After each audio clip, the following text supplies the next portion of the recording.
Hey guys, and welcome to the last Q&A session of the day, Giving What We Can with Luke Freeman. My name is Melinda Wang, and I'll be your MC for this session. So again, as you guys are already probably familiar with the drill, we'll be starting with a pre-recorded talk by Luke, and then transition to a live Q&A session. We'll hear answer some and hopefully most of your questions. You can submit these questions in the chat box to the right of this video, and you can also upvote for your favorite questions to push them higher up the queue. Now I'd like to introduce you to our speaker, Luke Freeman. Luke manages Giving What We Can. He's also an active volunteer with Effective Altruism Australia, EA Sydney, and the Global Shapers community. He has a background in marketing with a focus on growing early-stage technology startups. He holds degrees and diplomas in media and communications from Macquarie University and Simon Fraser University. And here's Luke.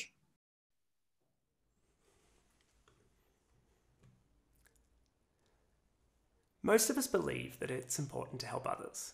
We value the lives of others and care about their well-being. When we care so much, it can be overwhelming to see so many pressing problems in the world. 1 in 10 people live in extreme poverty. 6 million children die yearly of easily preventable diseases. Climate change is set to wreak havoc on the environment and economy. 1/3 of women have suffered from sexual or physical violence. Over 3,000 nukes are sitting there, ready to launch. Bacteria are becoming antibiotic resistant, partisanship is increasing and democracy may be in decline, and our food systems cause unnecessary suffering to hundreds of billions of animals. I could go on. And in the face of so many problems, it's really easy to feel like we can't make a difference. But fortunately, we really can. And we have an amazing opportunity to significantly improve the world with the resources we do have, if we use them effectively. So only about 1/3 of people do any research before giving to charity, and only 3% give based on relative performance. This is probably because it's a common assumption that a really good charity might only do a little bit more good than average. But it turns out the difference is much more dramatic. The best charities can be at least 10 times better than a typical charity within the same area, or hundreds of times better than poor performing charities. Some charities even actively harm those whom they seek to help. These huge differences don't tend to come from trivial things like administrative costs. Instead, they almost always come from the kinds of interventions that the charities pursue. To make this more concrete, we'll look at some numbers from the World Bank on interventions working on waterborne illnesses. Sanitation is really important. It's not something we think about much in rich countries, but waterborne illnesses kill more than 3 million people each year, mostly children. Each heart on the slide represents 1 year of healthy life. Let's see how many years of healthy life different water-related interventions get us for $1,000 US. Providing piped water and flushing toilets give us roughly 6 months of healthy life. Some of the benefit comes from preventing illness and some comes from preventing deaths. $1,000 for 6 months of healthy life seems like a pretty fantastic deal. However, it turns out that giving people chlorine to disinfect their water is about 10 times more effective. And it doesn't stop there. Giving sick kids zinc with their electrolyte salts can result in an extra 33 years of healthy life for the same $1,000. But of course, waterborne illnesses aren't the only problems we might want to address. What happens if we broaden our search to the treatment of any disease within low-income countries? We find the differences are even more incredible. The World Bank's best guess for the number of years of healthy life per $1,000 spent treating and preventing malaria is 200 years. And if we go on to compare this to high-income countries, where we'll often be willing to spend $1,000 for a week of healthy life gained through new cancer drugs, the difference is even greater. And of course, funding sanitation programs and cancer drugs are really important and well worth spending money on.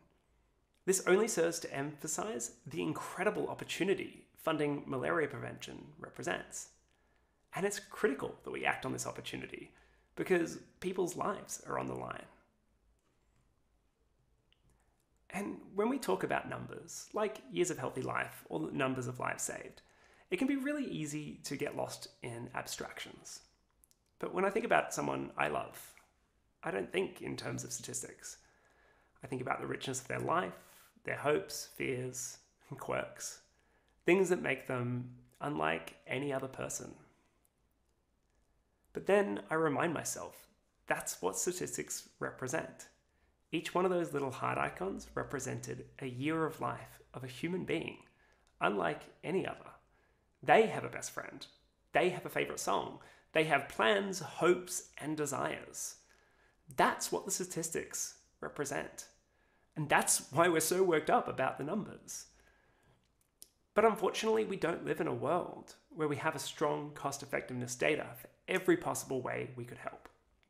And some interventions are much harder to measure than others. So when searching for the best opportunities, we found a few rules of thumb to help us uncover some of the most effective ways to help others. The most promising problems are generally bigger, more tractable, and less crowded. A problem is bigger if it affects more lives, affects lives more significantly, or both. For example, curing a rare disease is good, but curing a common one is even better because more people are affected. Similarly, curing a disease which causes a small irritation would be good, but curing a disease which causes a lot of suffering would be much better because it affects people more. More tractable problems show clear ways of making progress. There's a known solution or a path forward. All things being equal, we'd rather work on something where it's possible to get a lot done. Finally, less crowded problems are fantastic opportunities because a popular problem may already be getting a lot of resources. And this is especially true for things that make the news. A rare or surprising problem may already be getting a lot of attention, while ongoing problems like lots of people still have malaria get less media attention because they're so common, they're not news. And yet this is exactly what makes them so important to work on. So you may be able to do more by finding opportunities that aren't already getting a lot of attention. They're either not news or they're old news and people have moved on, but the problem's still there. It's hard to score well on all three of these, so it's about finding a balance. For example, a problem might be difficult to address, but also extremely important. Important enough that we should work on it despite the difficulty. Here are some areas that people in the community have found particularly promising. One very promising area is global health and development. There are tens of millions of people in low-income countries whose lives could be easily improved by proven, inexpensive interventions. This isn't cutting-edge medicine. It's things that are so commonplace, we barely have to think about them in high-income countries. It's things like making sure kids get vaccinated and have the nutrients they need to avoid predictable health issues. Another promising area is animal welfare, in particular factory farming. If you place any value on the lives of animals, there is an astonishing amount of unnecessary suffering that we can prevent. And especially promising solutions include legal reform to ban certain farming practices and the development of animal product alternatives, such as cell-based or plant-based meats. Finally, a promising opportunity for different reasons is to address the risks that threaten everyone on the planet. Things like pandemics and nuclear fallout are so big in scale that they are important even if it's hard to measure how much progress you can make. You can't do a randomized controlled trial on policies to prevent nuclear wars, but we still need people to work on those policies. These are just a few promising opportunities. There are many more that people in our community are donating to, researching, or working on. Plus, we're constantly on the lookout for more promising causes. So we've covered why give more effectively, but why also give more? On the Giving What We Can website, you can use the How Rich Am I calculator to see how you compare to the world. For example, a median post-tax income for a person in the US is about $40,000. That's over 14 times more than a typical person in the world earns. That means just by living in a high-income country, most of us have an incredible opportunity to use our money to make a difference. Here's the impact a typical American could have if they donated 10% of that income to the best charities in global health. Over the course of their career, they could expect to save many people's lives, all while remaining in the top richest 3% of people in the world. Most of us don't expect to save lives during the course of our workday, but by working a regular job and donating a portion of our income to effective charities, we can expect that our donations will save lives. Personally, I find that saving and improving lives more meaningful than anything else I would have bought with the money that I choose to donate. And I'm not alone. I'm a member of the Giving What We Can community, a community of people committed to giving more and giving more effectively. And since 2009, we've grown to 5,000 members, donated 130 million, and pledged 1.8 billion. Members of our community have turned their care into commitment by pledging to use their income to improve the lives of others. The most popular pledge is 10% of lifetime income, but many people also make shorter and smaller commitments, and some make much bigger commitments. We find a pledge is helpful for three main reasons. On an individual level, we find that making public commitments help us to live up to our values and stick with the goals we might otherwise let slide. At the group level, we find that joining a community also provides us with the support that makes it easier to follow through with our commitments, and the advice that makes us more effective when we do. Finally, when we zoom out to the level of society, we find that taking a public pledge helps inspire others to follow suit, so that together we can forge a world in which giving effectively and significantly is a common practice. On a personal note, I found committing to use my income to help others has brought a lot of meaning to my life. I know I'm accomplishing something that I care about. Plus, I've met a lot of really caring people who are making a difference in the world. That's an incredible thing to surround yourself with. And of course, giving is just one of the many ways to do good. Our community is packed full of people who do just as much, if not more good, through their careers, volunteering, and advocacy. From people conducting important research in areas like science, economics, and ethics, to those working at or volunteering for charities, and those who use their celebrity, profile, or network to be amazing advocates. I love that we have so many opportunities to do good in the different facets of our lives. So, if you're someone who wants to use your current or future wealth to make the world a much better place, I applaud you. I welcome you, and I'm excited to see the impact you'll have. To learn more about effective giving, I encourage you to check out givingwhatwecan.org, where there's information on our giving recommendations, pledges, and tools like our How Rich Am I calculator. To learn more about effective altruism and other ways to do the most good with our resources, check out effectivealtruism.org. Thank you.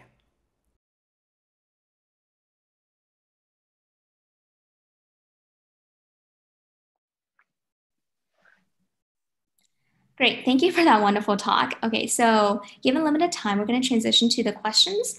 The most popular one right now is, so Kyle said, I've heard that the 10 to 100x statistics a lot in EA communities. How do you have like a citation or study that backs that up?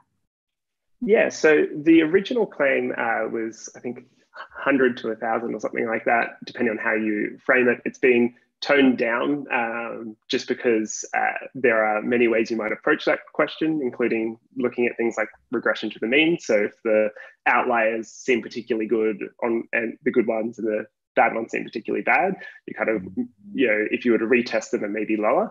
The original one came from Toby Ord's work on, I think, the moral imperative of cost effectiveness. And that was looking at data from the DCEP2, which is the Disease Control Priorities by the World Health Organization. And that is some of the data that I was using in the example in the talk. So, looking at those public global health interventions. We actually have a page on our website, which is called Comparing Charities. If you have a look at some charities hundreds of times more effective than others in our footer, I think, or in the navigation menu, you can find that. It lists some specific examples as well as has a source for the DCP2 data. And the differences can get potentially bigger if you're looking between different cause areas and you have different moral weights or risk appetites. So for example, if you have something like you were to prevent the next smallpox or pandemic or something like that, it would be in fact many, many times higher if you spent $200,000 on a vaccine program or something like that. So it is actually quite hard to compare, but so generally looking within a single data source like a systematic review like the DCP2 or DCP3, that's when you see those kinds of relationships within that data set. So if it's quite easy to make the 10 to 100 times claim, especially when you're looking at average or just other less well-performing charities. And within a cause area, just knowing that that's a common distribution that you will find. Yeah, I suppose a related question that a lot of people have been pondering, I'm sure, is so different charities, if it's within the same cause, the outcomes are relatively like comparable. But if they like span across different causes, like are they even commensurate enough so that we can like measure, compare the outcomes systematically?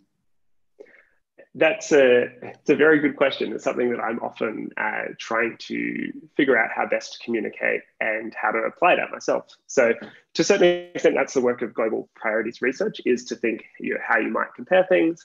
The biggest bottlenecks in that are going to be things like uncertainty and moral weights. So if you're looking between cause areas that are different enough, say like how might you weight the difference between spending $1,000 to reduce the suffering of 40,000 hens versus spending the same amount to reduce the suffering of a few humans. That's a very difficult thing to make a prescriptive evaluation on, like how might people do that. But once you have some idea of these kind of moral weights on your own perspective, then you can kind of look at these two numbers and see what the outcomes you're getting and see, well, what is a reasonable difference between that? It's much harder to do evaluation if you're looking at things that are in the future, and it's kind of the best guess as to how much you might be reducing the risk of something. I think in the talk I gave the example of nuclear fallout, like there are all of these nukes sitting there that could go off, and it's important to work on this, but it's hard to do cost effectiveness evaluations for that. So it's kind of a different set of tools that you'll use to approach that. Mm-hmm. So making intercause difficult problem. Yeah, it's a very difficult problem. And there are some ways that people do that. So for example, I know OpenFill just kind of carve out certain budgets for different things, and that's how they're approaching it. And individuals might do the same as well. Mm-hmm. Yeah, it's very akin to like the challenges that the global priority research tackles. Sure. Yeah. So shifting gears a bit, Matthew asked a question about how do we pitch effective giving to people who are not already aligned with EA? And does this differ from how you'd pitch or explain to people who are already aligned with EA? Yeah, I think the commonality to both of them is actually talking from personal experience. So humans, we are very social, and we look to what other people are doing and saying, and I think the previous talk may have even been on cognitive biases, or maybe two before. It's actually leaning into that and going, beating someone over the head with some numbers and statistics and telling them that everything they've been doing is wrong and all. That's not going to be an effective strategy. However, talking with someone that, hey, I'm really excited because I am doing this thing which I care about. I'm helping save lives in this way, or I'm helping, I'm donating to prevent the chance that the next pandemic will happen. Like, this is something I'm enthusiastic about. I think it's going to be really impactful. Finding a connection with someone else, that is going to be much more effective. And so, we are working on resources to help people with that. In fact, we've got a challenge, advocacy challenge over giving season we're going to launch in our next week's newsletter, which people can sign up, and it'll give them 30 days worth of, here's a prompt for something you can do in a couple of minutes that will help advocate for effective giving in a way which is going to be easy and accessible. And a lot of the time, it's just awareness. It's like one of the biggest barriers for people donating is often that they don't think that their donations will be effective. So if you can even just correct that misconception that donations aren't making a difference in the world, that give people hope and then show your enthusiasm, that's the type of thing that can be really contagious. And if you think back to your own experiences, I know for me that was a thing. It was like I was actively looking, can I make a difference? And then you find this information that yes, you can. So that's quite a positive experience. Yeah, I suppose with any rhetoric of persuasion, you kind of have to tailor the framework of your delivery to that person's personal experience. Yeah. Yeah. And if someone's already aligned, then the communication problem will generally be more around like, what is the outcome you're trying to get? Is it if someone's quite aligned, but you think that they might be not aligned on what the implications of that reasoning is for, say, cause choice? Well, that's a very different conversation. But again, it starts with finding common ground and trying to truly understand the other person and yourself being open to changing your own mind. So, there you go. Wonderful. I can also link, actually, let's move on to the next question. So Salman, I'm not sure how to pronounce that name, asked a really interesting question about rare diseases. So he posited a scenario in which rare diseases causes, much more pain than like a common disease, such as cluster headache. And so considering the logarithmic scales of pleasure and pain, eliciting the work from Qualia Research Institute, would it not make more sense to consider rare and extraordinarily painful conditions that affect fewer people over less painful conditions affecting more people? Yeah, so that's in the section of the talk where I talked about the scale of the problem. The two things I mentioned were how many people are affected and also by how much they are affected. So if you have a rare disease which doesn't affect people very much, then that's less of a priority than common disease that affects people a lot. But in between, you'll have either a common disease which affects fewer people, affects people by not as much, and a rare disease that affects people a lot. So it's kind of both the magnitude of the suffering or the flourishing that you could have by reducing that or changing it or improving it, as well as kind of the number of people that are affected. So it wouldn't be saying that all rare diseases are off or all low suffering diseases are off, because both of those things are part of the equation. Mm-hmm. Got it. Wonderful. It's a somewhat related question is it's really interesting. If you have a high genetic risk of developing a disease, is it justified to donate to charity to extend your own life instead of exclusively malaria nets, for example, or similarly impactful interventions, and therefore allowing yourself to give more throughout your life? Yeah, so I take the perspective that there is, many people might have different reasons for donating different amounts of money at different points in time, just like we spend money on different things. My preferred sport of choice is rock climbing. Other people might do something else. I like different food. We're kind of complete human beings with different needs and preferences. There is a part of my life which I've said that I want to use to most effectively help others with money. And that's where I focus on where I'm going to get the best bang for my buck. And then there is other donations I make for other reasons, just like other things I spend money on for other reasons.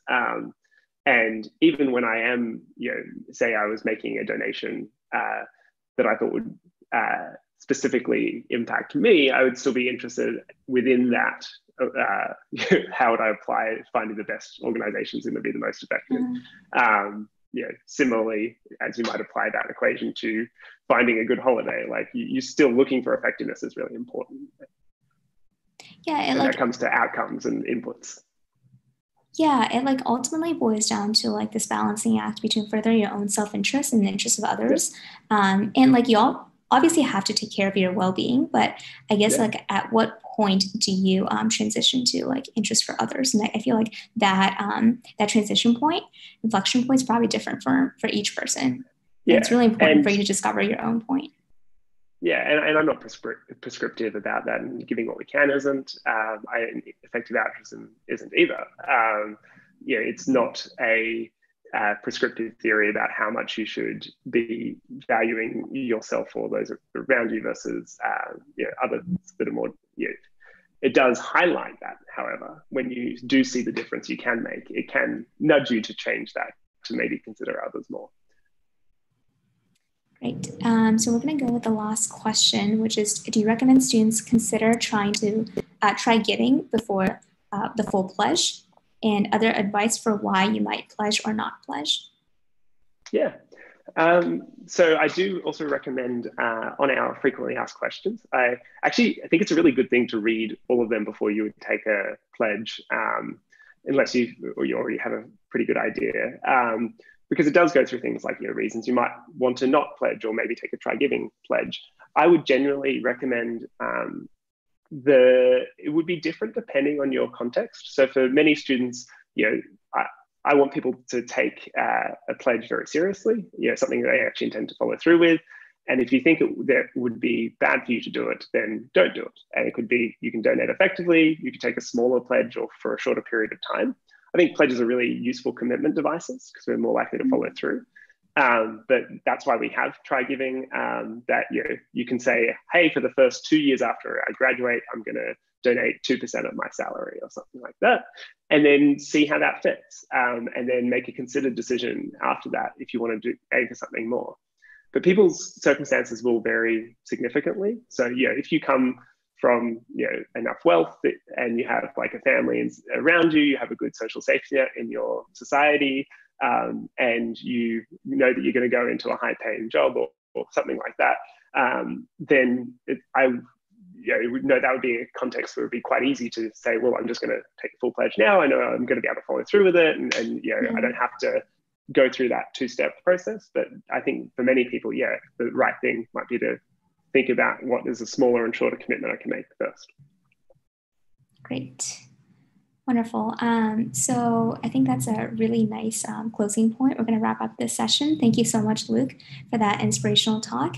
And I'm really glad that, you've emphasized on this point time and time again that, EA is not very prescriptive. It's a very welcoming, environment for people to explore their own ideals and where their extent of altruism lies. And I really enjoy that about this community. So thank you so much. And thank you all for watching. Again, before you leave the session, please try to evaluate the session in the poll section of the live discussion chat box. Yeah, thank you so much. Excellent. Thank you. And I will see hopefully some of you in a giving game in a few moments. Thanks.